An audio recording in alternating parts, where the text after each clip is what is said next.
Welcome to Telangana వెలుగు. నేను మీ రాజు. Corona పంజా మళ్ళీ విస్తరిస్తుంది. దాదాపుగా దేశంలో 1009 కేసులు నమోదవ్వడం అనేది జరిగింది. సో దాదాపుగా 430 యాక్టివ్ కేసులు.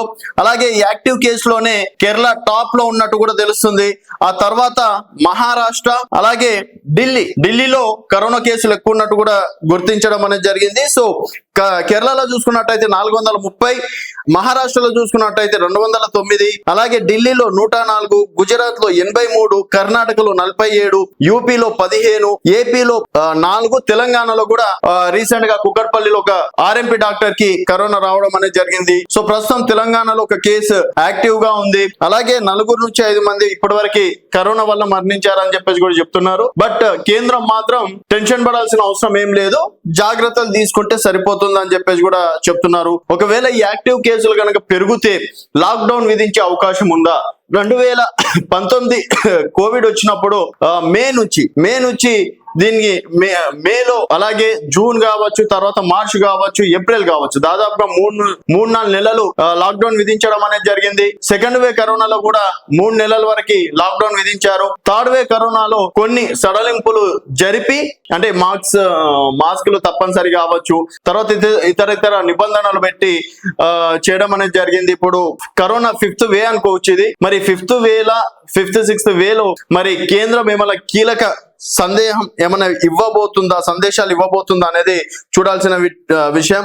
అలాగే డాక్టర్లు ఏమంటున్నారు? టీకాకి ఏంటంటే టీకా అవసరం గురించి కొంతమంది డాక్టర్లు మాట్లాడారు. సో భవిష్యత్తులో కొత్త వేరియంట్లు వెలుగు చూస్తే ప్రభుత్వం ముందు 2 ఆప్షన్లు ఉంటాయి. ఒకటి, ఇది వరకు అందుబాటులో ఉన్న టీకాలు కొత్త వేరియంట్లపై ఏ మేరకు ప్రభావం చూపుతున్నాయని పరిశీలించి వాటిని ఉపయోగించడం.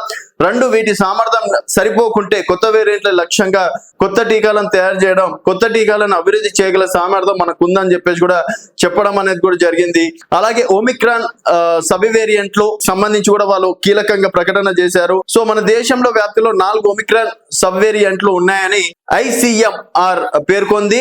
LF7, XFG, JN1, FB181లు ఉన్నట్లు తెలిపింది. వైరస్ తో పోరాడుతున్న వారు, రోగ నిరోధక శక్తి మితంగా ఉన్నవారు జాగ్రత్తగా ఉండాలని సూచించింది. సో దాదాపుగా 4 కొత్త వేరియంట్లు మన దేశంలో ఈ కరోనా ద్వారా వచ్చినాయని చెప్పేసి కూడా ICMR చెప్పడం అనేది కూడా జరిగింది. అలాగే కేసులు పెరుగుదల వెనుక కారణాలు కనుగొనడానికి కేంద్రం కృషి చేస్తుంది. మన దేశంలో వెలుగులోకి వచ్చిన 4 వేరియంట్లు ఒమిక్రాన్ సబ్ వేరియంట్లు. మరింత సమాచారం కోసం అనేక శాంపిళ్లు పరీక్షిస్తున్నాం. ICMR DG డాక్టర్ రాజీవ్ బహుల్ తెలిపారు. ప్రస్తుతం కరోనా పరిస్థితులు పూర్తిగా అదుపులోనే ఉన్నాయని, ప్రభుత్వం అప్రమత్తంగానే ఉన్నాయని, అవసరమైతే చర్యలు తీసుకుంటామని చెప్పేసి కూడా చెప్పారు. సో మన తెలంగాణలో కూడా గాంధీ ఆసుపత్రిలో కరోనాకు సంబంధించి స్పెషల్ వార్డ్ ని కూడా రెడీ చేయడం అనేది జరిగింది. సో మీరు కూడా మాస్కులు తప్పనిసరిగా వాడాలి. అలాగే మళ్ళీ డిస్టెన్స్ మెయింటైన్ చేయడం కావచ్చు, తర్వాత తరచూ సబ్బుతో చేతులు కడుక్కోవడం కావచ్చు.